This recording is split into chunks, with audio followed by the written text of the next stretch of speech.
आवाज news true voice. నమస్కారం Awaaz news కి స్వాగతం। బీజేపీ నూతన రాష్ట్ర అధ్యక్షుడు రామచంద్రరావు నేతృత్వంలో పార్టీ మరింత బలపడుతుందని ఎమ్మెల్యే ధన్పల్ సూర్యనారాయణ గుప్తా అన్నారు। రామచంద్రరావు ప్రజల కోసం 14 సార్లు జైలుకు వెళ్లిన నేత అని ఆయన గుర్తు చేశారు।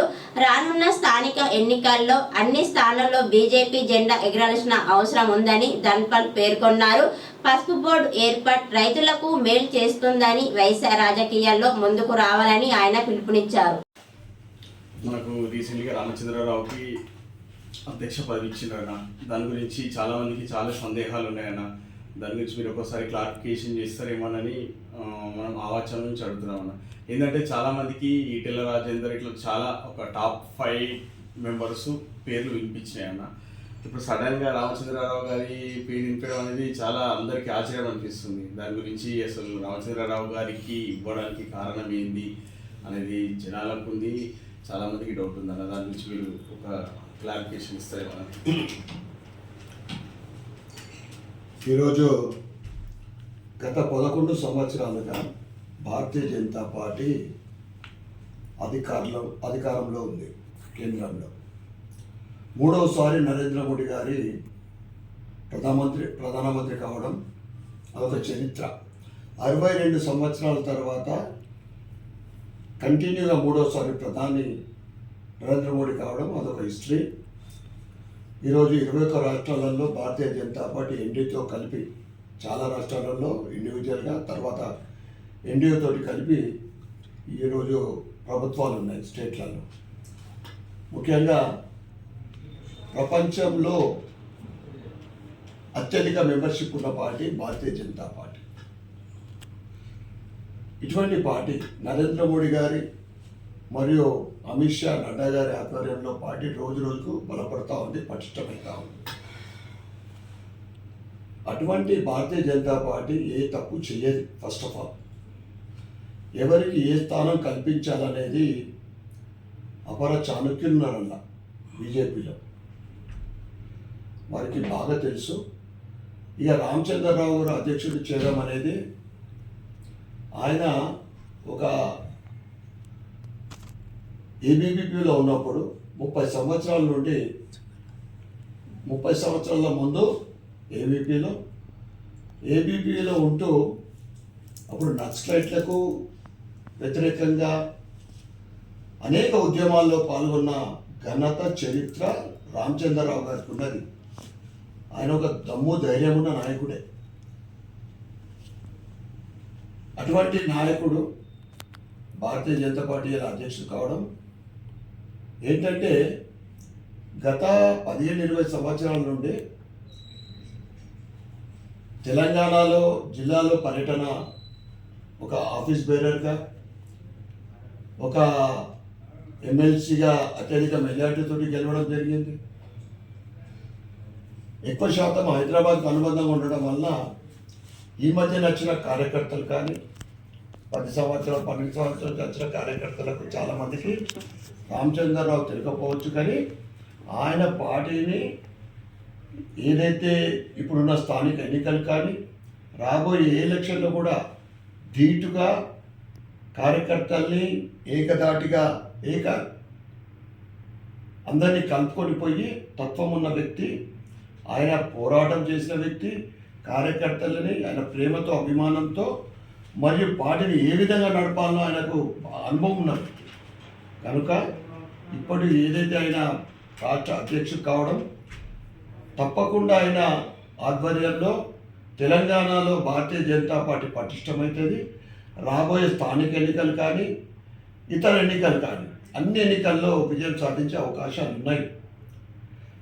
ఇక మిగతా లీడర్లకు తప్పకుండా సమయం వచ్చినప్పుడు భారతీయ జనతా పార్టీ కోసం పనిచేసిన ప్రతి కార్యకర్తకు న్యాయం చేయడం, ఎప్పుడు ఏ సమయంలో వారికి ఎక్కడ సెట్ చేయాలా, ఎక్కడ ఏ స్థానం ఇవ్వాలా, ఏం కల్పించాలనేది అధిష్టానానికి బాగా తెలుసు కనుక రామచంద్రరావు గారు అనేది చాలా అనుభవం ఉన్న వ్యక్తి।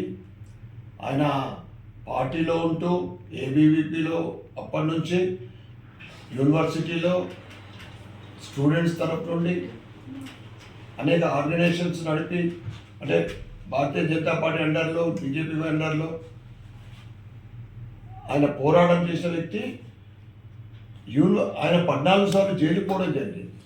రామచంద్రరావు 14 సార్లు యూనివర్సిటీ స్టూడెంట్స్ కోసం కానీ బీజేపీ తరఫు నుండి ఆ పోరాటంలో ఆయన కాళ్ళు చేతులు కూడా ఎరిగినాయి, పోలీసులు అరెస్ట్ చేసి పనిష్మెంట్ ఇచ్చినప్పుడు.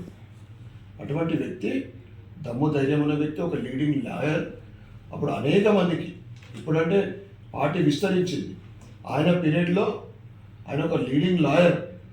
అనేక మందికి ఆయన జైల్లో పోయిండు. కానీ ఇతర సమస్యలు ఉంటే ఉచితంగా ₹1 తీసుకోకుండా వారికి జైలు నుంచి కానీ కేసు నుంచి కానీ బయటకు తీసుకొచ్చిన వ్యక్తి రామచంద్రరావు గారికి మంచి బ్యాక్గ్రౌండ్ ఉన్న వ్యక్తి. మాట సత్తా, పార్టీని ఏ విధంగా నడపాలనేది బాగా.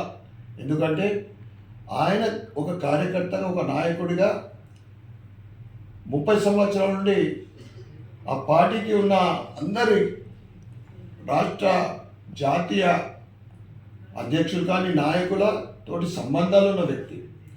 ఏ విధంగా పార్టీ నడపాలనో పాత నాయకులతోటి అనుభవం తీసుకున్న వ్యక్తి. కనుక తప్పకుండా రామచంద్రరావు గారి ఆధ్వర్యంలో భారతీయ జనతా పార్టీ తెలంగాణలో పటిష్టమవుతుంది. ఏ ఎన్నిక జరిగినా కానీ విజయం సాధిస్తుంది. ఆ సత్తా రామచంద్రరావు గారికి ఉన్నది. అన్న, మరి ఇప్పుడు లోకల్ బాడీ ఎలక్షన్స్ ఉన్నాయి కదా, దానిలో దృష్టిలో పెట్టుకొని మీ బీజేపీ స్ట్రాటజీ ఏముందని? ఇప్పుడు వచ్చే లోకల్ బాడీ ఎలక్షన్స్ ఉన్నాయి, ఎంపీటీసీ, జెడ్పీటీసీ, సర్పంచ్ ఎలక్షన్స్ ఉన్నాయి. మీరు వాటి ఎలక్షన్స్కి పార్టీ ఎలా సన్నద్ధమవుతుంది? దాంట్లో ఒక ఎలక్షన్ స్టంట్ అనుకోవచ్చా? రామచంద్రరావు గారిని నియమించడం అనేది ఎలక్షన్లో స్టంట్ కాదు. ప్రజలలో ఈరోజు గత 10 సంవత్సరాల బీఆర్ఎస్ పరిపాలన, వారి అవినీతి, వారి అహంకారమైన ప్రభుత్వాన్ని బొందబెట్టింది. కాంగ్రెస్ 6 గ్యారంటీలు, 5 డిక్లరేషన్లు, 420 హామీలతోటి, వాళ్ళ ఇచ్చిన గ్యారంటీలతోటి ఆకర్షితులై కాంగ్రెస్ ప్రభుత్వాన్ని గెలిపించడం జరిగింది, కాంగ్రెస్ని. కానీ గెలిపించిన తర్వాత గెలిచిన 8-10 రోజుల్లోనే ఇందిరమ్మ జన్మదినం 2023 9 డిసెంబర్ నాడు రైతు రుణమాఫీ ఏకకాలంలో చేస్తానని చెప్పి సంవత్సరం తర్వాత 50% రుణమాఫీ చేయడం, రైతులకు ఇచ్చిన హామీలు అన్ని విఫలం. రైతు రుణమాఫీ 50% కాలే, రైతు భరోసా పూర్తిగా కాలే, వారికి ఇస్తున్న ₹500 బోనస్ సరైన సమయంలో ఇస్తలేరు. మొన్న నెల రోజుల క్రితం ఇచ్చిన పంటకు ఇప్పటిదాకా ₹1 రాలేదు రైతులకు. నువ్వు కౌలు రైతులకు, మరి కూలీలకు కూడా ₹12,000 ఇస్తా అని చెప్పిన ఎకరానికి, అదేది లేదు. ఇక ఓబీసీలకు వాళ్ళు ఫస్ట్ సంవత్సరం కేటాయించిన బడ్జెట్లో 10% ఖర్చు పెట్టలేదు, 42%కి ఇప్పటికీ వాళ్ళు ఈ స్థానిక ఎన్నికల్లో స్థానం 42% ఓబీసీలకు ఇస్తారంటే ఇప్పటికీ హామీ లేదు. ఓబీసీలకు అట్లా అన్యాయం చేసారు. మహిళలకు ఇస్తున్న ₹2,500 కానీ, పెన్షన్ 2,000 చేస్తాను కానీ, కళ్యాణ లక్ష్మితో తులం బంగారం ఇస్తాను కానీ, ఇప్పుడు ఏదైతే ₹500 గ్యాస్ సిలిండర్ సబ్సిడీ ఇస్తున్నారో అందరికీ అందుతలేదు. 200 యూనిట్ల కరెంటు మొత్తం అందరికీ అందుతలేదు. ఇక యువకులకు ₹4,000 ఇస్తున్న ఇది నిరుద్యోగ భృతి ఇప్పటికీ లేదు. సంవత్సరం కాలంలో 2 లక్షల ఉద్యోగాలు ఇస్తారని చెప్పి ఎన్ని నోటిఫికేషన్లు ఇచ్చారు, ఎంతమందికి ఉద్యోగాలు ఇచ్చారు, అది క్లారిటీ లేదు. ఎస్సీ ఎస్టీలకు దళిత బంధు మీరు 10 లక్షలు, మేము 12 లక్షలు ఇస్తామని చెప్పి మోసం చేసి, ఇట్లా ఈ రకంగా అన్ని వర్గాల ప్రజలకు మోసం చేసి గద్దెనెక్కిన కాంగ్రెస్కు సంవత్సరంలోపే ప్రజా వ్యతిరేకత ఎదుర్కొంటా ఉన్నారు. ఇప్పుడు 2 పార్టీలలో కూడా ప్రజలకు విశ్వాసం కోల్పోయారు. వీళ్ళ దోపిడి కాంగ్రెస్ మోసం చేసింది ప్రజలకు. మోసంతో పాటు ఈరోజు కమిషన్ల ప్రభుత్వం అయింది. 2 సంవత్సరాల క్రితము కాంట్రాక్టర్ డబ్బులు కమిషన్లు ఇచ్చిన పైసలు వస్తుంది. ఫీ రియంబర్స్మెంట్ ఇదివరకు 2 సంవత్సరాల నుంచి లేదు. ఇటు కాలేజీలు మూతలు పడుతూ ఉన్నాయి. కాలేజీ యాజమాన్యాలు ఆత్మహత్య చేసుకునే పరిస్థితి ఏర్పడతా ఉంది. యువకులు చదువు దూరం అవుతా ఉన్నారు, సర్టిఫికేట్ లేక ఉద్యోగాలు కోల్పోతూ ఉన్నారు. ఈ విధంగా ఈ కాంగ్రెస్ ప్రభుత్వం మీద పూర్తిగా ప్రజల విశ్వాసం కోల్పోయింది. కనుక ప్రజలందరూ కూడా భారతీయ జనతా పార్టీ వైపు చూస్తూ ఉన్నారు. తెలంగాణలో కూడా డబుల్ ఇంజన్ సర్కార్ ఉంటేనే ప్రగతి అనేది. ఎందుకంటే ఎక్కడైతే భారతీయ జనతా పార్టీ ప్రభుత్వాలు ఉన్నాయో అక్కడ అభివృద్ధి జరుగుతూ ఉంది. భారతీయ జనతా పార్టీ ఇచ్చిన కమిట్మెంట్లకు కట్టుబడి ఉండే పార్టీ ఏకైక పార్టీ భారతీయ